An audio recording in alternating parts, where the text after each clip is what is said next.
Hello students, स्वागत है आप सभी का आपके अपने यूट्यूब चैनल स्टडी विद एहसान पे। और जैसा कि थंबनेल से आपको मालूम है कि आज के इस वीडियो में हम लोग मैट्रिक गणित, जी हाँ, कक्षा 10 गणित के कुछ इंपॉर्टेंट ऑब्जेक्टिव क्वेश्चंस को देखेंगे जो आपके आने वाले मैट्रिक फाइनल एग्ज़ाम के लिए बहुत ही ज़्यादा इंपॉर्टेंट, बहुत ही ज़्यादा महत्वपूर्ण है। और इसी तरह के क्वेश्चंस आपके एग्ज़ाम में, इसी पैटर्न पर क्वेश्चन आपके एग्ज़ाम में आते हैं। और मैं आपको बता दूं कि ये सारे क्वेश्चन जो है वो खुद बिहार बोर्ड के द्वारा जारी किए गए ऑफिशियल मॉडल पेपर से लिया गया है। बहुत सारे क्वेश्चंस को हम लोगों ने पहले ही देखा कि कैसे कम से कम समय में उसे सॉल्व कर सकते हैं। और मैं आपको बार बार बोल रहा हूँ, अभी भी बोल रहा हूँ कि किसी भी क्वेश्चन का आंसर को आप गेस करके और बिना सोचे समझे नहीं टिक करेंगे, क्योंकि ऑब्जेक्टिव क्वेश्चंस का बहुत ही अहम, बहुत ही महत्वपूर्ण रोल है। 50 ऑब्जेक्टिव क्वेश्चंस आपको बनाने हैं, 50 मार्क्स के ये क्वेश्चन होंगे और 50 मार्क्स बहुत ज़्यादा होता है। 100 ऑब्जेक्टिव क्वेश्चंस में जब किन्हीं 50 क्वेश्चन को बनाना हो तो ये बहुत बड़ी चुनौती, बहुत बड़ा चैलेंज नहीं है। आप बहुत आसानी से 50 क्वेश्चन आसानी से बना सकते हैं। और 50 क्वेश्चन 50 मार्क्स के ऑब्जेक्टिव क्वेश्चन में कहीं से कोई मार्क्स कटने का कोई रोल नहीं रहता, कोई उम्मीद नहीं रहती है। तो इसीलिए आप 50 क्वेश्चन को अच्छी तरह बनाएं, लेकिन बनाकर ऑप्शन को टिक करें। तो बहुत सारे क्वेश्चंस हम लोग ऑलरेडी बना चुके हैं। अगर आप में से किसी ने उन वीडियोस को नहीं देखा है तो सारे वीडियोस का लिंक मैंने इसी वीडियो के डिस्क्रिप्शन बॉक्स में डाल दिया है, आप वहाँ जाकर उन वीडियोज़ को भी ज़रूर देख लें। बहुत ही इंपॉर्टेंट क्वेश्चन, और मैं आपको कॉन्सेप्ट से बता रहा हूँ, ऐसा नहीं कहीं पर कि बस ऐसा रहे तो ये कर देना है, वैसा रहे तो वो कर देना है, ऐसा कुछ नहीं। मैं कॉन्सेप्ट से आपको बता रहा हूँ। उससे ये फ़ायदा आपको होगा कि जो ऑब्जेक्टिव क्वेश्चंस जिस तरह मैं आपको बता रहा हूँ, अगर इस पैटर्न पे क्वेश्चन सब्जेक्टिव भी आपको कहीं पे दिख जाते हैं तो आप उन क्वेश्चंस को बना पाएंगे। आप देख सकते हैं ऑन द स्क्रीन, इससे पहले जो हम लोगों ने बहुत सारे क्वेश्चंस को बना रखे हैं उसका कैसा डिटेल्ड सॉल्यूशन आपके सामने। और ज़्यादा वक्त नहीं लिया मैंने आपका, क्योंकि आपकी परीक्षा करीब है, मुझे मालूम है आपको बहुत कुछ पढ़ना है, इसलिए आपका ज़्यादा वक्त मैं आज भी नहीं लूँगा।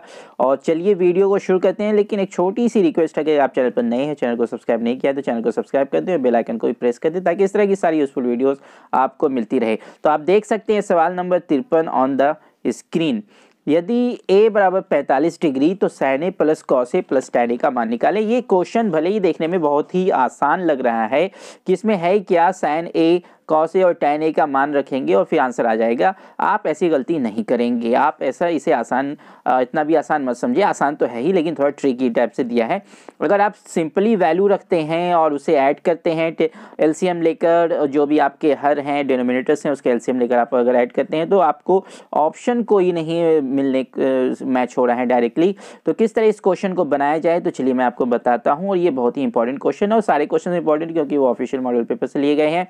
तो देखिए यहाँ पर सबसे पहले जो एक्सप्रेशन आपको निकालना है उसकी वैल्यू हम लोग लिख लेते हैं, क्योंकि a की वैल्यू यहाँ पर आपका sin a plus cos A और प्लस tan a की वैल्यू आपको निकालनी है। तो पहले तो हमने ये क्वेश्चन को यहाँ पे लिख लिया, और पर्याप्त समय आपके पास है, 15 मिनट एक्स्ट्रा आपको दिया जाएगा क्वेश्चन को समझने के लिए। इसलिए ना ही हड़बड़ी करने की ज़रूरत है और ना ही कोई गड़बड़ी करने की ज़रूरत है। तो sin a आप यहाँ पे फिर लिख दीजिए कि sin आपका क्या हो गया 45 डिग्री, प्लस ये आपका हो गया cos 45 डिग्री, और फिर ये प्लस tan 45 डिग्री। बिल्कुल मैं आपको बना कर दिखाऊंगा कि सब्जेक्टिव क्वेश्चंस भी इस पे आप जो हैं, और जिसने पहले पढ़ा भी नहीं वो भी समझ पाएंगे। अब देखिए sin 45 cos 45 tan 45 का मान आपको याद होना चाहिए। sin 45 1/√2 प्लस cos 45 का मान भी आपका हो गया 1/√2 प्लस tan 45 का मान 1। अब यहाँ पे आप ये करेंगे, क्योंकि आपको ऑप्शंस लाने हैं, तो ये दोनों जो आपका एक तरह के क्वांटिटी हैं इसको आप ऐड कर दीजिए। तो क्या हो जाएगा 1/√2 प्लस √2। तो इस दोनों का एलसीएम आपका हो गया √2, यहाँ पे हो गया 1 + 1, और इस 1 को अभी आप सेपरेट ही रहने दें। 1 + 1 आपका क्या हो गया 2/√2, और फिर ये +1 हो गया। अब आपको मालूम है कि 2 को क्या लिख सकते हैं हम लोग, √2 × √2 ये लिख सकते हैं, और अपॉन √2 आपका ऐसे ही है +1। अब 1√2 आप यहाँ से काट दीजिए तो आपका क्या बच गया √2 + 1, और ये आपका ऑप्शन आ गया, ये आंसर आ गया। तो कौन सा ऑप्शन आपका सही है, तो ऑप्शन बी में आप देख रहे हैं √2 + 1, इसलिए आपका आंसर कौन सा सही हो गया, ऑप्शन नंबर बी √2 + 1।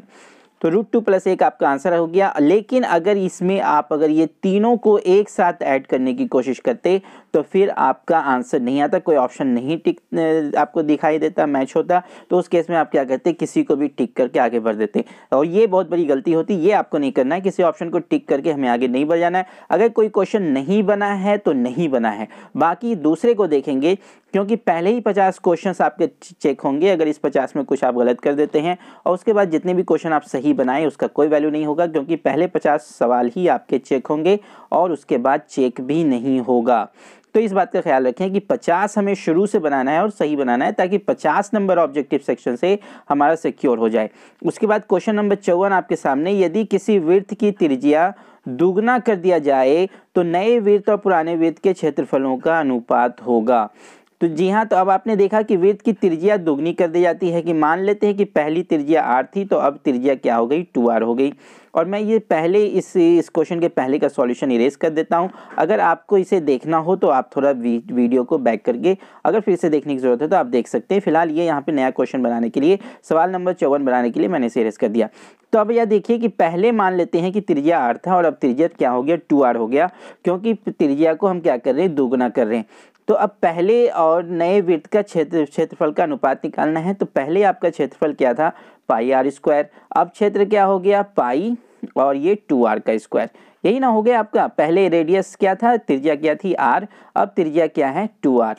तो अब ये देखिए यहाँ से पाई पाई तो आप पहले ही काट दें, तो फिर क्या बच गया आपका, फिर ये आपका यहाँ पे आ गया है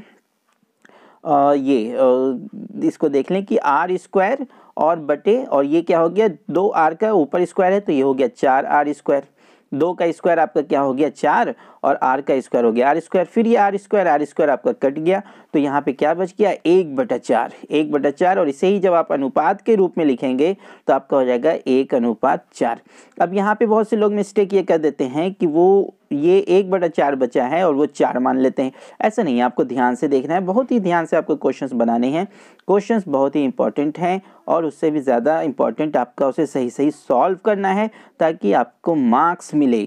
मार्क्स इंपॉर्टेंट है स्टूडेंट्स। जिस दिन आपका रिजल्ट आएगा तो सारे रिश्तेदार जो अभी आपसे बात तक नहीं करते वो भी आपसे पूछेंगे, कॉल करके पूछेंगे कि क्या मार्क्स आया। चलिए उसके बाद फिर देखिए सवाल नंबर 55 आपके सामने, दो वृत्तों की परिधियों का अनुपात 2:3 है, तो उनके क्षेत्रफलों का अनुपात क्या होगा, ये हमें निकालने कह रहा है। दो वृत्तों की परिधियों का अनुपात 2:3 दिया हुआ है और हमें क्षेत्रफलों का अनुपात निकालना है।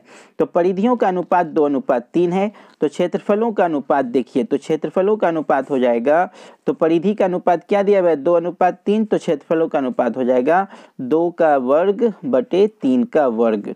तो ये बराबर क्या हो गया आपका, 2 का वर्ग 4 और 3 का वर्ग 9, यानी कि जब अनुपात के रूप में लिखेंगे तो 4:9, ये आपका आंसर हो गया। तो आप देखिए कौन से ऑप्शन में आपका 4:9 है, ऑप्शन ए, तो इसलिए आपका ऑप्शन ए सही हो गया। उसके बाद फिर सवाल नंबर 56 की तरफ चलें। सवाल नंबर ये कौन सा था आपका 55, तो सवाल नंबर 56। अब देखिए सवाल नंबर 56 आपका क्या कह रहा है कि 9 सेक स्क्वायर ए माइनस 9 tan स्क्वायर ए का मान क्या होगा। तो इसको आप क्या करें, बस यहाँ से कि ये जो आपका दिया हुआ है 9 सेक स्क्वायर ए माइनस 9 tan स्क्वायर ए, इसमें आप 9 कॉमन ले लें, तो आपका क्या बच जाएगा, सेक स्क्वायर ए और फिर माइनस tan स्क्वायर ए, ये बच गया आपका, कोई प्रॉब्लम नहीं। हमने क्या किया, जो भी क्वेश्चन आपका एक्सप्रेशन दिया हुआ था, ये जो आपका एक्सप्रेशन दिया हुआ है, इससे हमने क्या किया, 9 कॉमन ले लिया। तो अब यहाँ से 9 कॉमन जब आपका हो गया है तो 9 ऐसे रहने दीजिए, और ये ब्रैकेट के अंदर जो है आपका सेक स्क्वायर ए माइनस tan स्क्वायर ए, ये पूरा इसका मान क्या होता है, 1। तो 9 गुना 1, 9 गुना 1 बराबर कितना हो गया आपका, 9। तो देखिए कौन सा ऑप्शन आपका सही है, ऑप्शन नंबर बी आपका सही है। तो देखिए आपने कैसे कैसे बना लिया, और ये सेक स्क्वायर ए माइनस tan स्क्वायर ए बराबर 1 क्यों हुआ, ये आपका त्रिकोणमितीय सर्वसामिका है। 3 सर्वसामिकाएं हमें याद करने थे, और वो 3 सर्वसामिकाएं अगर आपको याद नहीं है तो भी कोई घबराने की बात नहीं, मैं यहाँ पे लिख देता हूँ, आप उसे याद कर लीजिए। पहला नंबर जो आपका है वो ये है कि sine square theta plus cos square theta बराबर क्या होता है, 1 होता है। दूसरा नंबर आपका क्या है कि sec square theta minus tan square theta, देखिए यहाँ पे बीच में माइनस है, sec square theta minus tan square theta बराबर 1 होता है, और इसी का प्रयोग यहाँ पर किया गया है। देखिए यहाँ पर sec square theta minus tan square theta, theta की जगह पर यहाँ पे a लिखा हुआ है, ये 1 हो गया। और तीसरा जो आपको याद रखना है वो है कॉसेक स्क्वायर थीटा, जी हाँ, cosec square theta minus cot square theta, और ये भी बराबर 1 होता है। तो ये 3 सर्वसामिकाएँ हैं जो कि बहुत ही बेसिक है, बुनियादी हैं और इसे आपको याद रखना है। उसके बाद फिर सवाल नंबर 57 देखिए। सवाल नंबर 57 क्या कह रहा है कि यदि एक वृत्त की परिधि 2 पाई से बढ़ाकर 8 पाई हो जाती है तो इसका नया क्षेत्रफल, मैं पहले के सॉल्यूशन को इरेज कर दूं, अगर आपको फिर से देखने की ज़रूरत है आप थोड़ा वीडियो बैक करके देख लें। तो ये आपका कह रहा था कि यदि एक वृत्त की परिधि 2 पाई से बढ़ाकर 8 पाई हो जाता है तो इसका नया क्षेत्रफल होगा। जी हाँ, तो अब यहाँ पे देखिए कि परिधियों का अनुपात आपका क्या आ रहा है। परिधियों का अनुपात देखिए, तो पहली परिधि 2 पाई, नई परिधि 8 पाई, तो इसको आप काट दिया ऐसे, 2 एकम 2 और ये 2 चौके 8 कर दिया। तो परिधियों का अनुपात अब क्या है 1/4। तो नया क्षेत्रफल होगा, इसका नया क्षेत्रफल जो होगा वो कितना गुना होगा ये आपको बताना है। तो नया क्षेत्रफल कितना गुना होगा, तो अब परिधि जो आपकी 8 पाई हो गई तो परिधि कितनी गुनी हो गई, परिधि हो गई 4 गुनी। जी हाँ, तो 4 गुनी हो गई। तो अब इसका क्षेत्रफल जो होगा वो कितना गुना होगा, 16 गुना हो जाएगा आपका, क्योंकि परिधि का रिश्ता त्रिज्या से है और क्षेत्रफल का रिश्ता किससे है, त्रिज्या का वर्ग। जी हाँ, त्रिज्या का वर्ग है। तो अगर ये 4 गुना हुआ है तो ये 4 का वर्ग क्या हो जाएगा 16, तो आपका 16 गुना हो जाएगा। तो कौन सा आंसर हो गया आपका, ऑप्शन नंबर सी। तो ये देखा आपने कि देखते देखते कैसे क्वेश्चन आपके सॉल्व हो रहे हैं। और मैं